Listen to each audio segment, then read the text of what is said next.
back to learning Photoshop in here, day 133. Let me show the Zig Zag Distortion. It does create zigzag lines, but it's usually added from the center.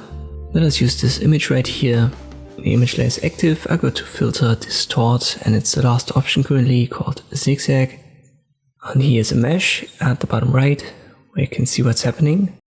Ridges, just add more of these concentric circles.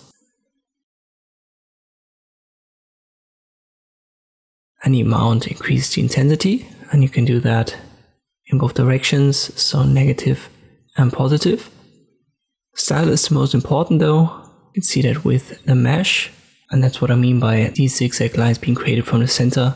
It always starts there and gives you a circle effect.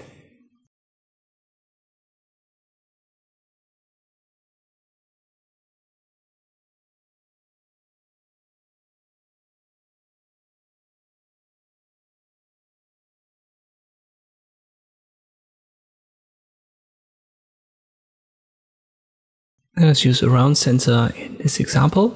I confirm, and as always, it's a filter, therefore you can double click on it and you get the original back and you can readjust that.